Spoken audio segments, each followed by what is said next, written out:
Hello everybody, good evening and welcome to the United Stand. I'm Mark Goldbridge and this is your latest Manchester United news as a United legend says it's time to go to INEOS.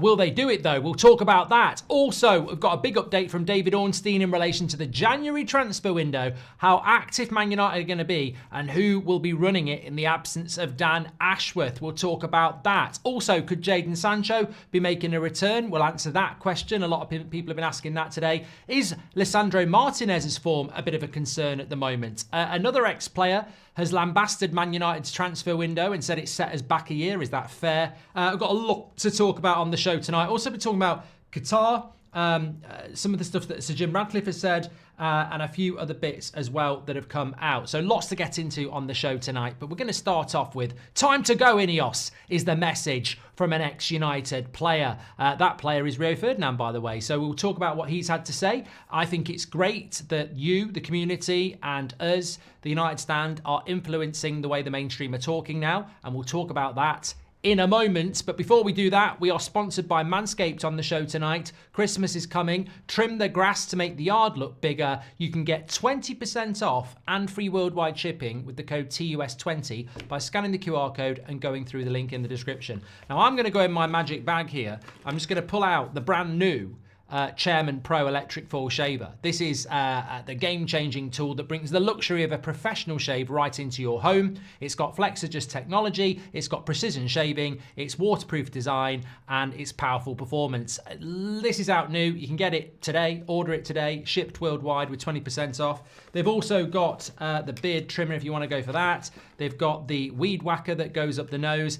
And of course, they have got the lawnmower, which I think I've got that upstairs somewhere. Yeah, I have, for trimming down there. So precision engineering for your family jewels down there, but the world leader in men's grooming. Check out Manscaped. It make a great gift for your fella, your boyfriend, your friend, whoever. Links in the description, scan the QR code, or treat yourself. 20% off and free worldwide shipping. Thanks very much to Manscaped. Right, let's get into the show. So, look, get them out. Get them out. That is their statement from ex-United player Rio Ferdinand. He begs Manchester United owners to sell players. This is what he had to say. That I just hope, having got rid of Dan Ashworth, they are brutal with the shit players that are there. These are his words. Rio Ferdinand swearing. It's like listening to your mum swear. I just hope they're brutal with the shit players that are there. If there's any shit players there, and as fans we could all name them. Let me get this right. If there's any shit players there, and as fans we could all name one we don't think are good enough. One. You won't name one, mate. You're too scared of losing your job at TNT. If they've been there too long or are just not good enough, be as brutal with them and get them the fuck out quick, ASAP. I hope they are like that, but it's different with players with contracts and the layers. But please be brutal, please. I know. What's happened to Rio this week? Are the numbers down on his YouTube channel? He's using the F word. He's using the S word. Look, I feel like saying, slow sports news. Slow sports news. An ex-player has obviously realised that they're boring as shit and they need to start swearing and saying what fans actually want.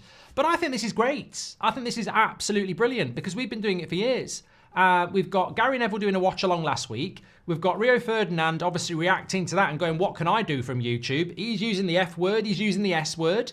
He's saying, get the shit players out. I mean, we just haven't heard this from ex-players before. And I think now, because of you and because of the United Stand and because of other content creators, they're all going, we need to start talking like this, bruv. And it's great. It's absolutely brilliant. I don't know whether it actually suits them, and we have been saying it for a long time. But yeah, look, I'm not gonna not say it's interesting to hear. I just hope they're brutal with the shit players that are there. If there's any shit players there, and as fans we could all name one we don't think are good enough, if they've been there too long or just not good enough, be as brutal with them and get them the fuck out. Quick, ASAP. Rio Ferdinand style. The only thing I would say is, it's all right using the... I had a mate at school who used to use the F word very occasionally, but he didn't really want to use it. He was doing it for show. And I would say to Rio, who are the shit players, mate? Because it's all right saying get the shit players out, but Are you going to tell us who they are, or is that, you can't just say get the shit players out. You're a Man United fan. Who are the shit players, Rio? Tell us the shit players, or are you just doing that for clicks? Tell us the shit players that need to go, because as you said, as United fans all know one.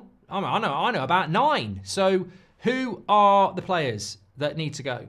That's what I would say, because it's all well and good saying get the shit players out, and we literally said this for about nearly 10 years because we've not done it. But if you're going to say get the shit players out, tell us who the shit players are. I'd love to know who you think the shit players are, Rio. That's what we want in next week's video. Tell us who the shit players are. But I have to agree with it. It is time to go for INEOS, and it's a big message, get them out. And what we mean by that is get these shit players out. We've got... it's like he's scared of calling certain players out, says GM. If you're going to say get shit players out, tell us who the shit players are. You can't have an opinion without responsibility. Now, give us the players. If I say get the shit players out, I'll give you the players I would get rid of. If I'd said that. Anthony's got to go. Lindelof's got to go. Casemiro's got to go. Eriksen's got to go. I think Rashford's pretty much got to go, to be honest with you. I think Maguire's got to go. Come on, give me some more definites that have got to go. Those 6 have got to go. There are more. They're not shit. I don't think they're shit. I think that's a bit harsh. I wouldn't say McTominay or Wan-Bissaka was shit, but I definitely would have sold him. I mean, you don't need to say get the fuck out your shit. I mean, that's I think that's a little bit too... Luke Shaw has got to go. They're not shit players. I just think they've had too long at the football club. So, yeah, I mean, people are saying Delo and Johnny Evans and people like that. They're not shit players. I just think it's, we do need to remove these players. So I think if you're going to say get the F out, get the shit players the F out, tell us who the shit players are. You've gone for your headline. Just tell us who it is, because I think you've gone halfway there, haven't you?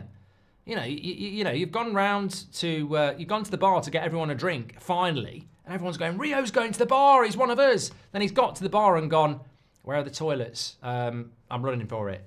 Tell us who it is. Tell us who it is. That's all I'm saying. But look, we've spoken about this so much, I don't need to go on about it. If you're going to sack Dan Ashworth, if you're going to sack normal members of staff, if you're going to increase the price on tickets, if you're going to knock Old Trafford down, for the love of God, get rid of some of these players. Some of these players have got to go. And the fact that everybody's talking about, the fact that the mainstream pundits are now talking about it, I think is great. They're never going to name the players, but I think it's great that they're talking about them, because when the mainstream are talking about it, it pretty much means it's going to start happening. There we go. Some people are saying get rid of Onana, by the way. Just read some of yours, actually, because, this is a bit niche. Red Devil 1986 says Onana, Lindelof, Rashford, Casemiro, Anthony. Delo's on thin ice, says Karim, unless he's going on dancing on ice. Definitely says ice. Silver Shadow says sack Mark. That's not how it works, mate. I don't work for Man United. Good evening, Mark, says Outdoor Adventures. My apologies if you've already answered this, but I was just curious if you had any news on Dan Ashworth's replacement. Yes, well, we'll hit that straight away, because we're sort of freestyling tonight. There's so much to talk about. So David Ornstein has come out in the last hour and said that Favel will have a very active role in the January transfer window. Now, that's positive for me on 2 levels. 1, active in the January transfer window are 3 words I like. And 2, Favel is good. His track record around especially young talent recruitment is very good. So I quite like that, because that means that maybe Nipan might be coming in from Rosenborg, because that's the sort of thing that Favel would do. He'd have him in the RB group. So I think this is a significant update from David Ornstein. And the fact that he says the word January transfer window active, and that's 4 words, not 3, and Favel, I think is a real positive. So in answer to the question, maybe they'll go with Favel in the short term to step up. He is only on a part-time job. I think longer term, you do need a full-time director of football and Favel. I think it's a lot for Favel. For me, needs to focus on youth recruitment. We've got Cox dealing with youth development actually at Carrington. You need a director of football who oversees it all, and I'd like Favel to be there for youth recruitment. So when you're looking at the likes of Obi Martin, etc., I think Favell should be signing young players under sort of 19. And then I think your director of football should have oversee from 16 to 35. That's what I would like to see. Be quicker naming the players that should stay, says Sean M. Savage says Lindelof, Maguire, Delo, Shaw, Malacia, Casemiro, Eriksen, Anthony, Rashford all can leave. Yeah, and I'd just like to say, Rio Ferdinand's calling the nameless people shit. I think it's a harsh thing to say get rid of the shit players. I know some of you would love that, and I have called some of these players shit, but I think that's a bit too far. You know, I think if I went get rid of Maguire, he's shit. Get rid of Rashford, he's shit. Get rid of Casemiro, he's shit. Get rid of Shaw, he's shit. I don't think they're shit. I just think that for each one of those players, some of it's wage and age, some of it's just, you know, don't seem to be able to turn it around, and some of it's injury. But African Baller says they are shit, and some of you will agree with that. Is it possible that INEOS is trying to send a message to the dressing room with this ruthlessness? Constantine, they're not sending a message to the dressing room.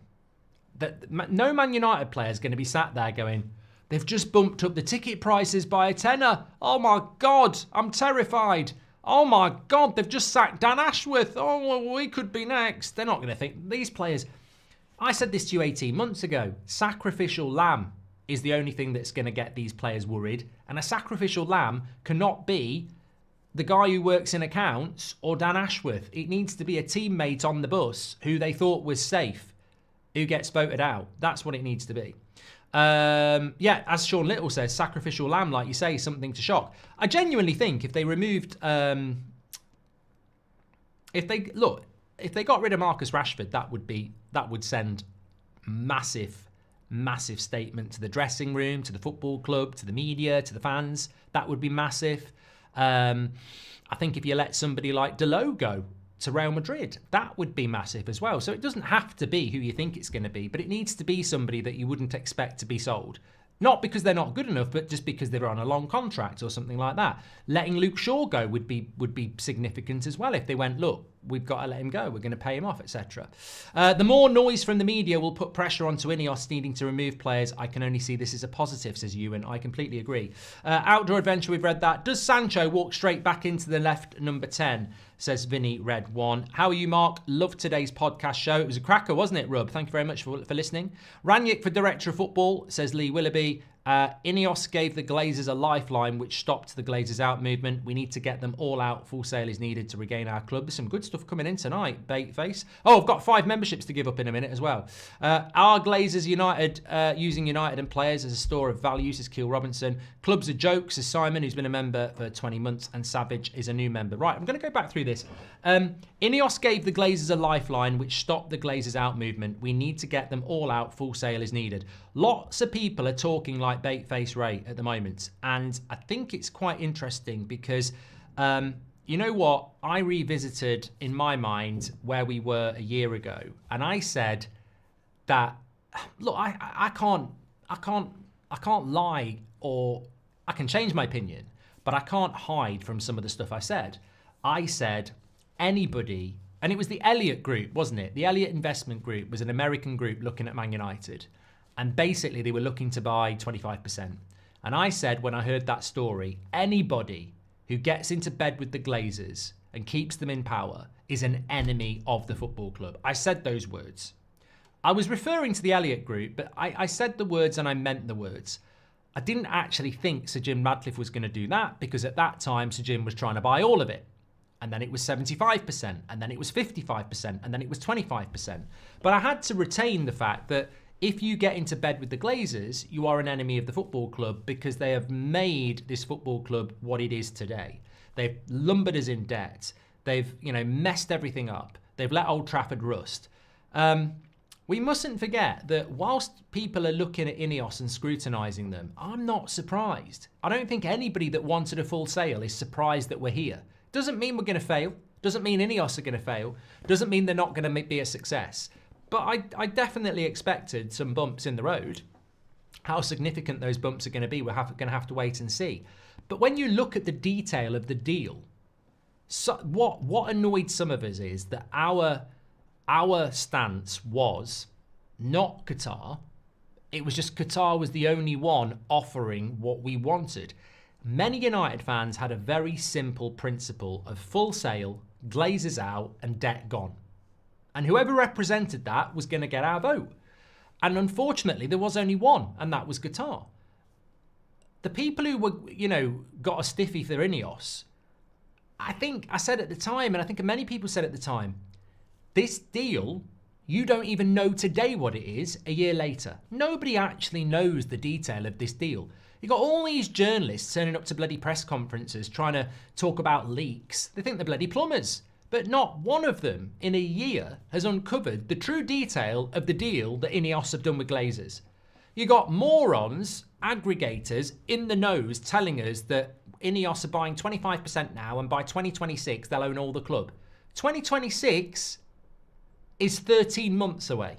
And that's not a deal that's there at all. But we don't know what the deal is. We don't know how long INEOS will have 25%. We don't know whether that's going to go up to 40%. We don't know whether the Glazers are ever going to go. We don't know who's got the power. We don't know who signs off on transfers. We don't know who signs off on budgets. We know very little. What we do know is INEOS publicly act like they run the club, but we know the Glazers own it. So there's a lot about this deal that we don't even know a year later. That deal is shaky because nobody really knows it. Why have we never been given the full detail? Is there a pathway to a full sale? Is there a plan for the Glazers to sell? Is there a plan for the Glazers to buy it back from INEOS? We don't know anything about this. So look, when we're going through the bumps in the road, they are significant bumps, but it doesn't mean we're going to fail and it doesn't mean we're going to be successful because this deal has always been a little bit uncertain because nobody really knows what it is. And, Sir Jim Radcliffe talks about things like Manchester United, bringing it back to the playing style. I was looking at some of the comments of Sir Jim Radcliffe that he did with the fanzine. And this is the problem when you get an interview with Sir Jim Radcliffe or Ed Woodward or anybody else. It's so scripted because they won't answer anything that you answer back to. And he was talking about data. And he was talking about United's data is like a decade old and it's, data driven. I couldn't give a shit about data, Sir Jim. Like, data is kick it down the road. Data-driven statistics and signings is all great and well if you're Brighton. Get yourself down Specsavers, mate. You don't need fucking data to tell you what the problems are with that first team. You don't need a bloody data analyst to tell you that you've got a problem at left back. You don't need a data analyst to tell you that you're overpaying for shit. Like, we don't need that. We don't need this projections of data and analysts. We need a bloody backbone for somebody to come in and gone, you're fired, you can stay, you're fired. This is what we need. It's very, very simple. And I felt that whole interview that he did at the weekend was just spin and bollocks. Fulham pay less than we do, so why should we not charge as much as Fulham? Because Fulham's in fucking North London. It's in one of the richest areas in the fucking world. And they've only got a small ground. What's the ticket price at Fulham got to do with the ticket price in Manchester? I mean, you're literally saying you want a Wembley in the north because the south is so up its own arse. And then you're trying to get northerners to pay where's bloody Fulham? One of the richest areas of London prices. Do your fucking job. Man United is shit. Do your job. Clear the shit out. Start rebuilding the club football properly. Sacrificial lambs. Start doing positive things that the fans want. We don't want ticket prices up. We don't want to see ordinary people losing their job. We don't want to see Old Trafford being knocked down. We want to see that squad being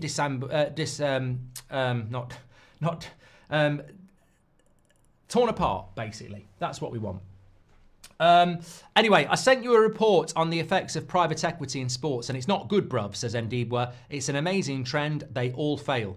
Garnacho will probably want 300k plus next pay talks, says Daz. We ain't going to get it, is he? It's always been pantomime season with United, says Kipper. The Glazers never want to sell 100% of the club, says Simon. No private equity in sports, says Ndibwa. Mark, maybe the Agate deal pissed them off. Took months only to pay the full price in the end, and Ashworth failing to improve his negotiation tactics in United's biggest transfer window of the decade, says Kofi.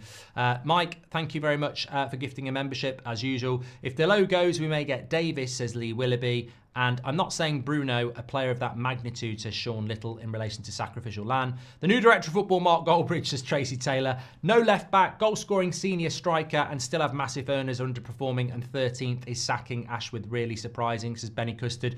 Just on Ashworth, I'm ready to move on. But yet again today, I was told that when Ten Hag went, Ashworth was talking about Southgate again, and it was Barada who led the Amorim deal, which is why when the statement came out about Amorim, I don't think there was a quote from Ashworth.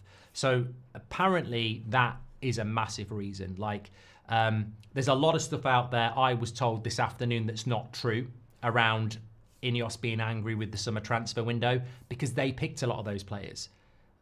INEOS wanted Xerxes, INEOS wanted De Ligt, INEOS wanted Agate. They're not unhappy with the summer transfer window because a lot of that was down to them. Primarily, there has been things that have gone wrong, but ultimately, Southgate was being mentioned by Ashworth, apparently, again, when Ten Hag got sacked, and it was Amorim who went for Barada and did a lot of the work on that. So I think that, obviously, we mentioned this in the summer, that just because you bring all these people in, and INEOS described Dan Ashworth as one of the best directors of footballs in the world, that's their words, no one else's. We did say this at the start of the summer, that just because Ten Hag's job's under scrutiny doesn't mean Dan Ashworth's won't, Wilcox's won't, Barada's won't. If anything, they've been quite ruthless with the manager and the management team. They're just not doing it with the players. I've got a problem with ruthlessness, but just start doing it with the players. Lindelof, Maguire, Deloshaw, done that one. Oh, there was a question about Jadon Sancho, which I will answer. Would Jadon Sancho slot into the Man United side next to Bruno behind someone like Rasmus now?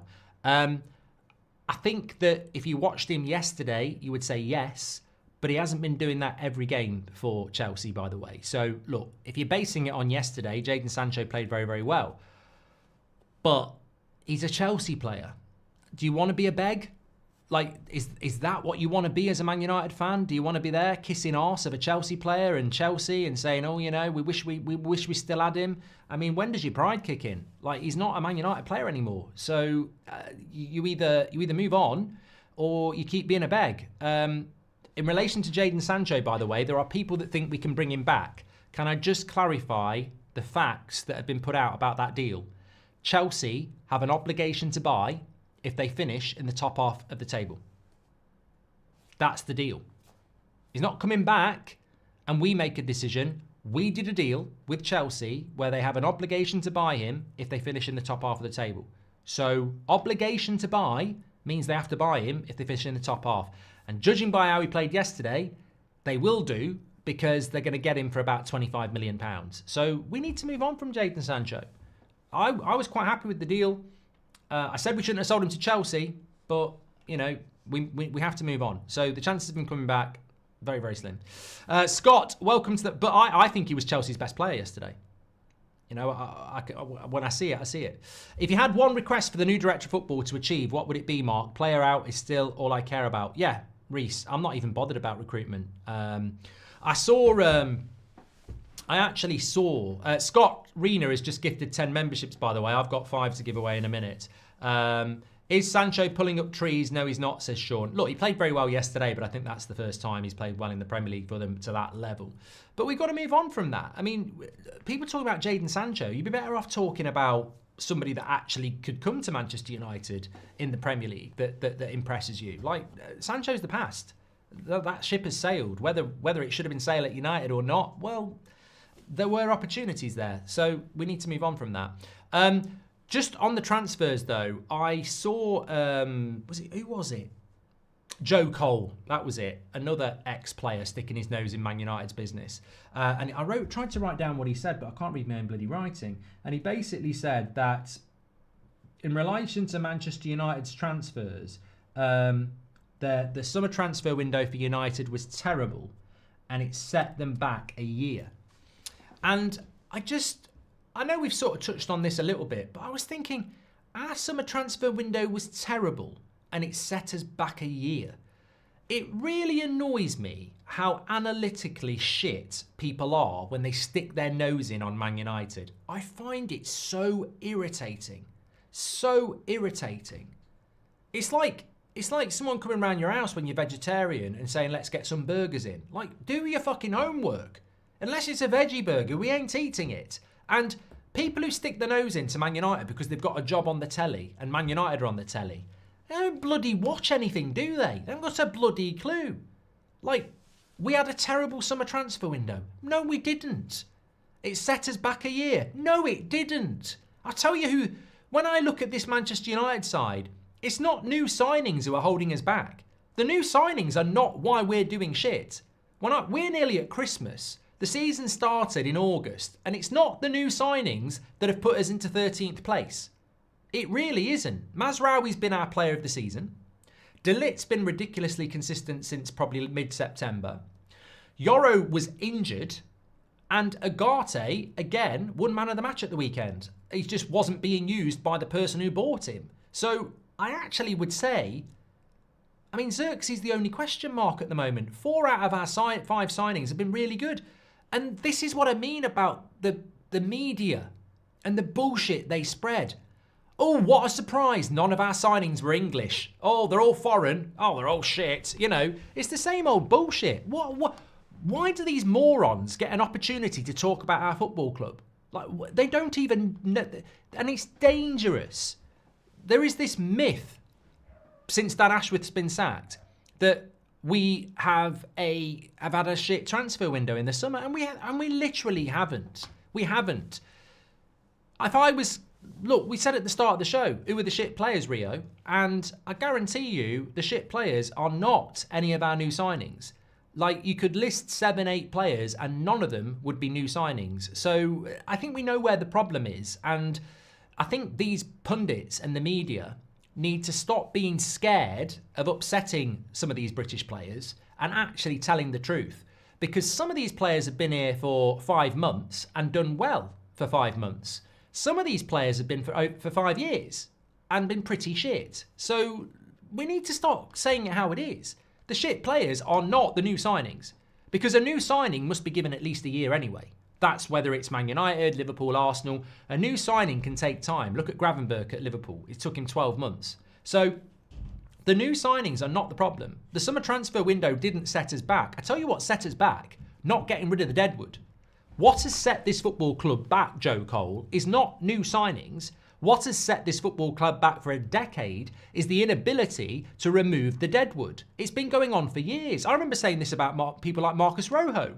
We've been on about this for years. We don't get rid of the shit. And that is not to do with new players, in my opinion. Can we beat Real Madrid to signing Alphonso Davies, says Caitlin? I mean, it'd be a hell of a deal if we did that. Razmeister says, I've seen stories online saying Ranić wants to come back, but the only story I've seen about Ralf Ranić coming back was from some bloody joker on Twitter with the old gambling thing on it, trying to make money out of people for a gambling app. It was probably under 18. Is it true there's a clause in the INEOS deal, says Luke? Not heard anything about that. Mojo's gifted 10 memberships as well. Ashworth has a face that we would use for OnlyFans, says Parker. Maybe a good sign. No more English bias, says Alejandro. Thank you very much for that as well. Bar some of the new players and some young players. Everybody else can leave. I don't care if we sell everyone as long as Man United is back at the top, says Attic. Thank you very much for that. Look, in relation to Ralf Ranić, I don't see where that is coming from, to be honest with you. I think, what's his name? I always forget his bloody name. There's somebody that we've been linked to heavily. It's not Berta. It's not Ranić. We always get linked to him. I want to say Mendes, but it's not Mendes. Come on, in the chat, tell me. His favourite to get the job. I think he was at Monaco. I can never remember his name off the top of my head. I can even picture him, and I can't remember his bloody name. Campos, that's it. Yeah, Campos, that's the one. He's been linked to us, but he always gets linked to us. Look, if Ranić came back, it would be a very, very exciting thing, but I don't see that happening. I really, really don't. Paul Mitchell's at Newcastle, mate. Forget about it. Campos, I think, is at PSG, isn't he? But he's meant to be leaving. So yeah, I don't know. I don't know about that realistically. As an Australian, I'm very happy with Ranić, but would be more happy if coming back. Austrian, not Australian, says that's my fault. Eisenschild. That's definitely my fault. You did say Austrian. There is an 18th month termination clause in the INEOS. It will cost the Glazers $60 million US, says Wayne. Why would the Glazers get rid of INEOS? INEOS are getting all the stick. The Glazers will be loving it. They're not going to get rid of them. I don't see that.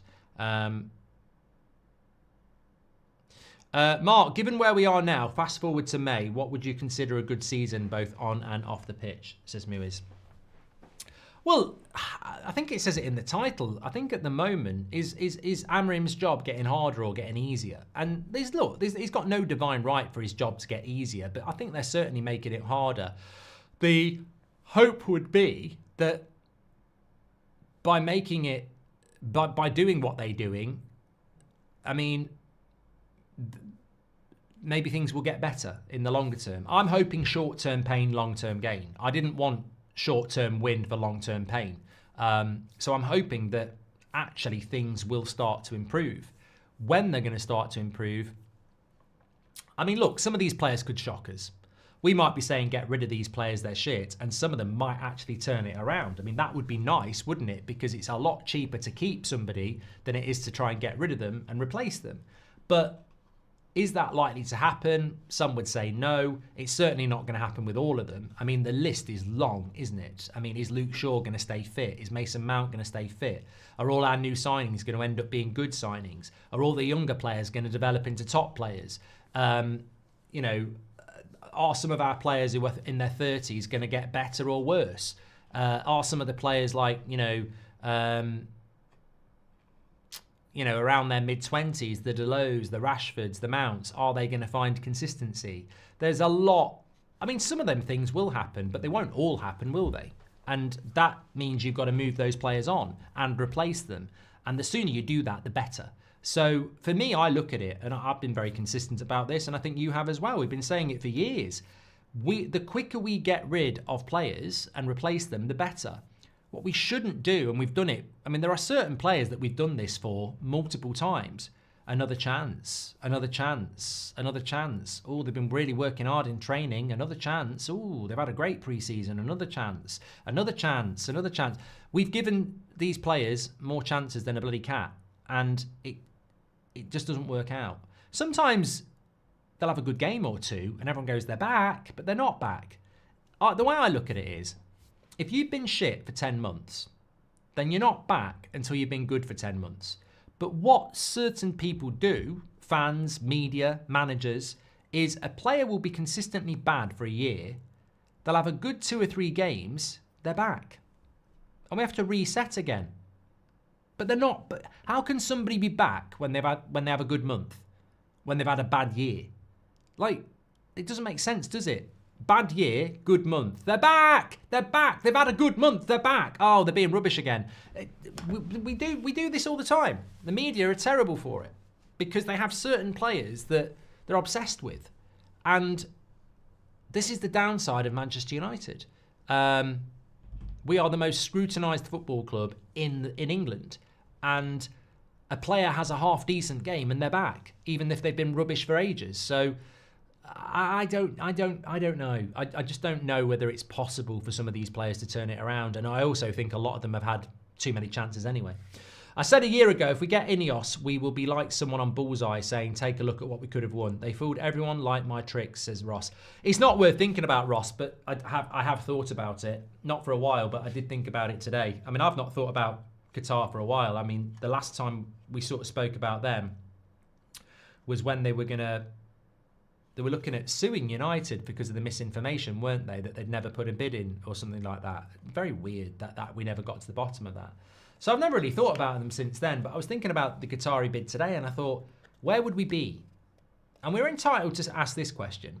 Where would we be if they'd bought all of Manchester United a year down the line? Where would we be? And, I mean, answers on a postcard. I don't know. The debt wouldn't be there anymore. The regeneration of Old Trafford and the area around it would be going ahead. That was part of their 2-part plan. So the debt would be gone. The regeneration would be up and running. They wouldn't be asking the government for money. They'd just do it. So those 2 things would be happening.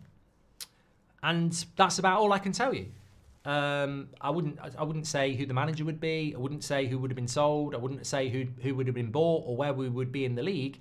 But the two things we do know, the debt would be gone and we'd already be building around Old Trafford because that was going to be self-funded on two parts. Here we are 12 months later, the debt is still growing and we're trying to raise money to regenerate the area. So on those two things, we would be massively in a better position, wouldn't we? But I mean, God knows where we'd be actually on the pitch and with players and stuff. I don't know, but we didn't get it.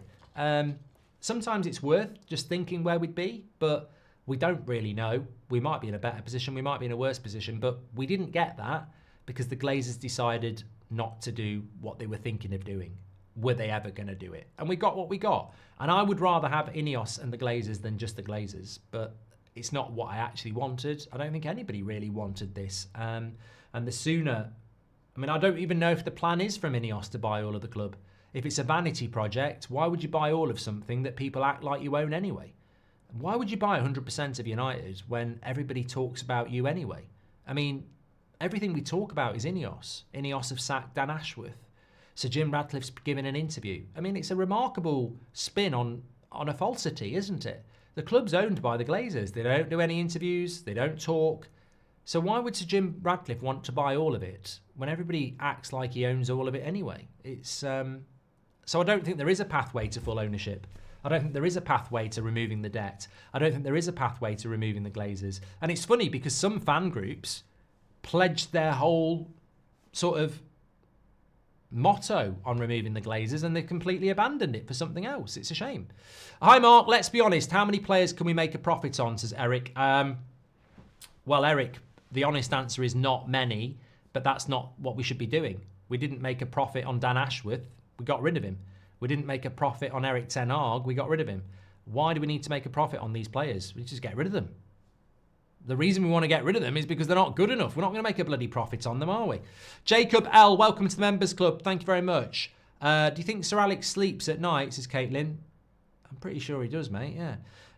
Thank you, Ross McRae Magician. Really appreciate that as well. I need to do some gift my memberships actually before I forget. One thing I did want to talk about, we've been sort of all over the place here this evening. Mojo, I think we did say thank you to you for gifting memberships yet again. You're an absolute legend. I've seen a few people criticising the Lisandro Martinez, and I wanted to. Why won't it do that?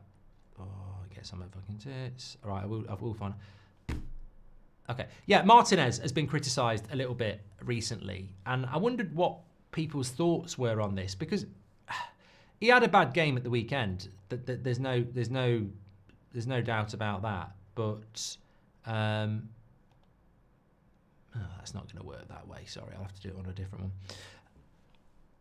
I don't think Martinez has looked comfortable. And a lot of people say about Martinez, it's since his injury he's not been that good. I actually think he gets exposed in this 3 centre-back system too often and has a problem with pace. He's not slow, but as the left-sided in the 3, a lot of the time, Deleu's going forward. And we've never been good at we've never been good at stopping attacks on the break. And I think what we've seen a few times with Martinez is he's been sort of stranded on his own a little bit. And it's his lack of pace. Whereas in a back 4, it's like if we played Maguire on where Maguire did well at the weekend was that he came on and he played centre. And I don't think that was done by accident. I think Amorim put Maguire as the centre of the 3 because he's aware of the weaknesses of Harry Maguire, which we all know is a lack of pace. And I think what's happened with Martinez is that he's playing on the left-hand side of the 3 centre-backs, and he's getting a little bit exposed every now and again for a lack of pace. And I think that's why he's looked a little bit underwhelming. That's my take on it. Some people think he's struggling since his injury. I don't think that. I just think where he is in that 3, he gets exposed a little bit. And obviously it doesn't help when you get beaten on a corner because people will say he's small anyway. But I think that's what it is. It's the lack of mobility on the left side of the three. And if you're going to play the 3-4-3, the way Amorim wants to play it is he wants to leave them three centre-backs on their own, and he wants his wide players to get forward. So the question is, can Martinez adapt to this system? Because at the moment, I think his vulnerabilities are the fact that he's not as mobile as he needs to be in that position. Where he's good is picking the ball up and playing the pass between the lines and carrying it forward. But there is a bit of an issue there. And he can't play as the centre-back because that's where you're going to play Maguire or De Ligt, because you want somebody who's physically dominating for the ball down the middle. And obviously he can't play right-sided because the same problem would happen there. So Martinez's issue at the moment is, and I don't see Martinez as an issue, is that he's probably being targeted a little bit, it's like Matt and Jenny said, because if you can get the ball to the right-hand side and get in a one-on-one against Martinez, there's a high chance that you're going to get past him in a one-on-one when he's out on his own on that side. And you look at the last 18 months when he has been fit, he would have a left-back next to him, a holding midfielder close to him, a fellow centre-back with him. In an Amorim system, he wants you to defend one-on-one. And I don't think Martinez one-on-one with a right-sided player. I mean, look, who plays on the right? Salah, Saka. You know, these sort of players, Adama Traore, they're going to give you a problem. And I think that's the problem with Martinez at the moment. It's adapting to this system and vulnerabilities. But it doesn't mean it's going to be a problem in 2 months' time. He might adapt to it and become very accustomed to it. We can't write players off because they look a little bit exposed in a new system, because it's the same as saying, oh, Mainu looked a bit off at the weekend. Everybody's got to adapt to it. The two players in behind the striker have probably been the most fundamentally challenging area of the pitch. I mean, I think defensively we've done okay. The midfield pivot's done okay. But I think the two in behind the striker, that they're the two that are suffering in the moment. And we're stacked. We're stacked there. We need 2 billion, 500 million losses writing off bad players, input of 500 million for good players, and 1 billion for the stadium to boost morale. Bloody hell, Parker, you're absolutely spot on. We do need 2 billion. We're never going to find it. Mazraoui and Martinez both have the quality play as a 6 or an 8, says Edward Newgate. United Stands gifted 5 membership. That was me. Sorry, that was me. We need a left wing back. Delo at right wing back. Mazraoui with Agate. Ahmad further up on the right, says Don Bertrand. Martinez looks like he's struggling with the new system, says 1997. I think that's what it is. I think that's what it is. And I think it's completely understandable. I think it's too early with Yoro. I think De Ligt has handled it really, really well. Even Maguire handled it well at the weekend. But if you're the centre-back, you don't need to worry about being exposed for pace. So you've just got to be physical and sort of lead the press. But yeah, I think Martinez is struggling a little bit. I think Yoro will struggle. I think it's a new position for a centre-back to play. And it's not as easy as people think it is. If you're used to playing in a back two, or even a full-back, playing as a back three is very, very different. And I think it's easier to play as the centre-back than it is to play as the right or left centre-back, because you've got to go across, you've got to leave yourself, exposed out there at times if the wide player's gone forward. So it's a challenging area for Yoro and Martinez to adapt to. And Mazraoui is probably the best player we've used out of all those players in that centre-back position so far. And maybe that's because he's, more suited to it. Do you think Ashworth not getting a left wing-back as a priority cost him his job, says Kristen? No, I really don't. I think people are trying to scrutinise this too much. I think there was an accumulation of things that Ashworth did that maybe didn't please INEOS. But I think fundamentally, it does come down to when Ten Hag was sacked, what Ashworth recommended and what Barada went and did. And I might be wrong on this, but I don't think Dan Ashworth released any statement when we got Amorim. I might be wrong on that, but I don't remember one. Whereas with every other signing we made, he did. And I think that ultimately the reason we've parted ways with Dan Ashworth is because him and Amorim weren't a good fit. But we need to move on. I think we had a good team against Forest. We just had a bad game. I'm sure we can improve. We should not give up on a good team based on one result, says Ankit. Yeah, I mean, look, the Forest game, I said it today on the podcast, the interesting thing about the Forest game is that you think you're building something, and then the people that you think are your foundations let you down. Onana made 2 mistakes, Martinez made 2 mistakes, Bruno made 2 mistakes, and they're 3 players that we actually would say we're building with them. And that was the disappointing thing about the Forest game, is that the people that cost us the goals were actually the people that we think we can build a team with. And that can happen. That can happen. I think we just need to move on from it. But look, we've got Man City in 6 days. I worry about that one. I worry about Bournemouth at home the week after. I do worry about some of the games we've got coming up at the moment. Newcastle is coming to Old Trafford as well. Old Trafford's not a fortress. Forest have won there. So I think every game's a challenge at the moment, isn't it? And it's hard to see when things are going to get better. I'm hopeful that the January transfer window can be good. But I don't think, look, none of these players that we want to get rid of are going in January. We've got a long, hard season ahead of us. And it is deflating. Now, I look at some of these players that I want to go, and the thought of them playing regularly for the next 6 months and actually staying beyond the summer because they have a good end to the season is quite nauseating. I'm tired of it. I don't trust these players. Get rid of them. Get rid of them. And I'm not talking about every player. Everyone's got their own 5 or 6 that they want to see go. The rest of them, I want to see them do well. But I'm just tired of every rebuild not being a rebuild, Crazy thought. If we bring in 2 to 3 centre-backs with Martinez and Agate, I could see in the middle. Hey, you know what? It's not a crazy thought. The reality is that Amorim himself has said that he likes players that are adaptable, and Martinez being adaptable could be, playing in the midfield.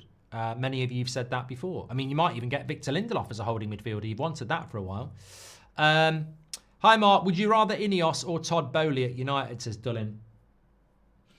I'd rather Todd Boehly because at least he actually goes out and spends money. He's bloody reckless and chaotic with it, but he goes out and sells and buys. INEOS at the moment, well, it's not even at the moment, let's be fair. I said this, you said this, everybody said this a year ago. INEOS will be judged on the players they get out of the football club, and at the moment, I don't think they've done enough. As I said, I think Wan-Bissaka and McTominay were good sales in the sense that they were good players that got sold, that weren't probably going to play for us, that brought money in, allowing us to get Mazraoui, De Ligt and Agate. So I thought they were good sales, but they weren't deadwood. And Martial and Varane were out of contract, so you can't claim that. What player of INEOS removed that was a player that you'd go, it's about time? It's about time. And there was not one player that we got rid of that I went, it's about time. Some might say it about Martial, but he was out of contract. Only a moron would have given him a new contract. So, yeah, they need to be judged on that. They need to be judged on that because the Glazers were judged on their failure to do that. And I tell you what Todd Boehly would do. He would get rid of some of this shit. And to be honest with you, so would Arsenal. So would Liverpool. So would Man City. So if they want to be in the same equation as these clubs, start acting like them, because Arsenal did it for Arteta. Man City have done it for Pep. Liverpool did it for Klopp. They will get rid of the shit. United, it is not a low-end, niche, controversial take. Man United do not get rid of deadwood. Jose Mourinho said it in the summer. There's 3 players at this club right now at Man United that I wanted to get rid of in the first year I was there, and they're still there now. So our reputation is we don't get rid of deadwood. Tell me, what's the correlation between Manchester United not being a serious football club and not getting rid of deadwood? What football club keeps its shit and is successful? It's not rocket science, is it? Remove the players that aren't good enough and you might be better. Keep the players that aren't good enough and you will be worse. And this is such a simple equation, and it's stunning to me. It's stunning to me that the biggest club in England, our ownership can't figure this out, and they don't want to figure out because it's difficult. I mean, what type of leadership team goes, we need to get rid of the deadwood, but it's expensive to do it, so let's keep it? I mean, that's not a solution. That's like shitting the bed and going, Oh, I'll have to throw it in the bin and buy some new bedding. Let's go back to bed and lie in shit. It's cheaper. I mean, that's literally the analogy, isn't it? Who does that? It stinks, it's messy, it's horrible, but if I'm going to clean it all up, I'll have to pay money. So I'll go back to bed in it. And you wonder why you stink of shit. I've never really understood it. You've made massive mistakes. You've paid stupid wages. You've paid stupid contracts. You know it's why you're failing, but you go, yeah, but it'll be expensive to get rid of them, so let's just pray for a miracle. Let's hope that while I'm asleep in this shit, the shit fairy's going to come down and clean it all while I'm asleep and give me clean sheets. It's not going to happen, isn't it? If you've shit the bed, you've got to change the sheets. Simple. And United have been shitting the bed for 10 years and they're still lying in the shit. It's madness. Absolute madness. And I really don't understand it. I don't understand it at all. If you make an expensive mistake, you've probably got to spend money to put it right. But United seem to go, no, we don't want to do that. Hi, Mark. Would you rather INEOS or Todd Bowley? Have done that one from Dullin as well. Look, we've had over 16,000 people watching tonight. You're absolute legends. Thank you very much. And thank you, everybody who gifted memberships. That was really appreciated as well. I'm just going to say this. Please do subscribe to the channel if you haven't subscribed. Bottom right-hand corner to subscribe. We are on the road to 2 million, which has never been done by an independent fan community before. We are, well, I don't think anybody's done 1.5 million, to be fair, so not many have even done 1 million. So you're absolute legends. Please do subscribe. It was a collective when we got to 1 million, and we are on that countdown now. So if you have subscribed, share the video, play your part, but we're pushing for it by the end of the year, so keep subscribing and sharing. That would be great. Tomorrow is Tuesday, but no, look, I've really enjoyed the show. I mean, I think that, look, there's a reality on the pitch where fans are being patient with Amorim. I think there's now a reality off the pitch where fans are waking up to the fact that INEOS may not be the saviour.